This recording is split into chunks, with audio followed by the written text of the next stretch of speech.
On parle d'eux partout, mais que savons-nous vraiment d'eux quand on gratte sous le vernis ?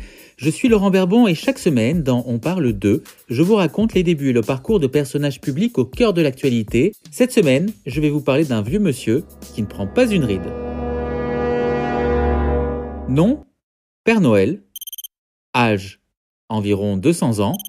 Profession : livreur de cadeaux. Signe particulier : voyage écolo. Certains disent de lui que c'est une ordure, d'autres qu'il n'existe pas. On le dit immunisé contre le Covid, on dit aussi que sans Coca-Cola, il ne serait rien. Une chose est sûre, lui n'a pas attendu les hipsters pour rendre la barbe hype, ni même TikTok pour être populaire auprès des jeunes.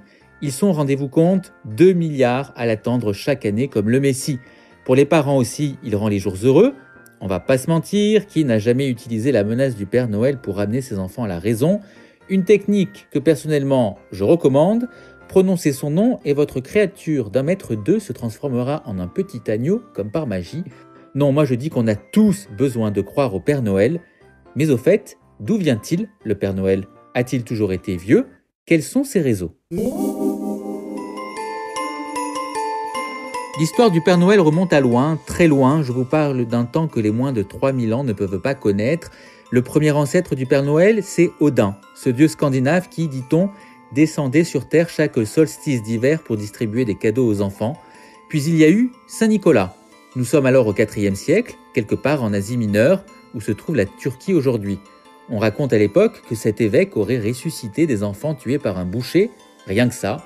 Il sera célébré bien des siècles plus tard par les populations d'Europe du Nord, chaque 6 décembre, jour de sa mort. On le décrit avec une mitre sur la tête et une crosse dans la main droite. On dit alors que dans la nuit du 5 au 6, ce protecteur des enfants descend du ciel accompagné d'un âne pour apporter des cadeaux aux enfants sages. Mais le Père Noël tel qu'on le connaît aujourd'hui, c'est à un Américain qu'on le doit, en grande partie.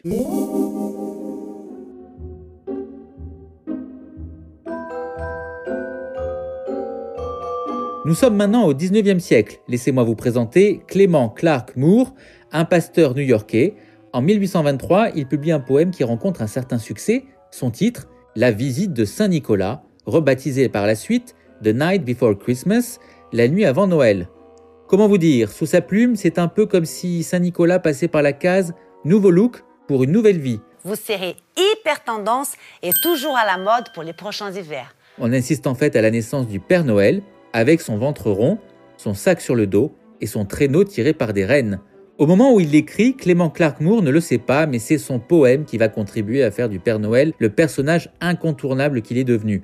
Car dans les années qui suivent sa publication, son poème inspire de nombreux illustrateurs.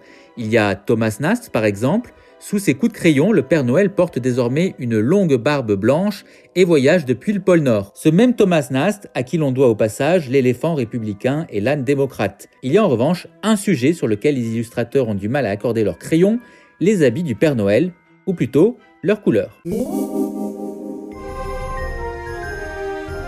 Pour certains, c'est du vert, pour d'autres, c'est du jaune. L'idée du rouge, on l'attribue à divers illustrateurs, comme Louis Sprang par exemple. Louis Sprang, c'est celui qu'on considère comme l'inventeur de la carte de vœux.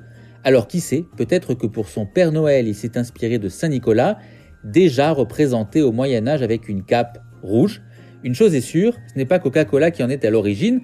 Je précise parce que d'après ce que j'ai lu, il y a visiblement des gens pour qui il y a confusion. Ce qui est incontestable en revanche, c'est que la compagnie américaine a largement contribué à la popularité du Père Noël et à son petit air sympathique. À partir de 1931, pour booster ses ventes pendant l'hiver, Coca-Cola utilise en effet l'image du Père Noël sur ses affiches et plus tard dans ses spots télé. Ho, ho, ho. Merry Christmas. Pendant ce temps, en France, on ne parle pas encore de Père Noël, mais de bonhomme d'hiver. Il faudra attendre la fin de la Seconde Guerre mondiale et l'essor des grands magasins parisiens pour que le Père Noël s'impose, même s'il n'est pas accueilli partout avec la même ferveur. À Dijon, par exemple, c'est une scène surréaliste à laquelle on assiste le 23 décembre 1951. Des représentants du clergé font brûler l'effigie du Père Noël sur le parvis de la cathédrale sous les yeux de 250 enfants. Il faut dire que chez les catholiques, on voit alors d'un mauvais œil cette égérie du consumérisme américain venu éclipser le traditionnel Petit Jésus. Comme chaque semaine, on finit par la question que tout le monde se pose. S'agissant du Père Noël, vous êtes nombreux à vouloir connaître son adresse. Eh bien, sur ce sujet, c'est un peu comme le Covid. Il y a tellement d'avis différents qu'on ne sait plus qui croire. D'après les Norvégiens, vous le trouverez à Drøbak, à 50 km au sud d'Oslo. Les Américains, eux, pragmatiques, le situent à North Pole, en Alaska. Ce que je peux vous dire, c'est que la ville officielle du Père Noël, c'est Rovaniemi, en Laponie finlandaise, et qu'il existe en France un secrétariat officiel du Père Noël où tous les enfants peuvent écrire. Il se trouve à Libourne, en Gironde.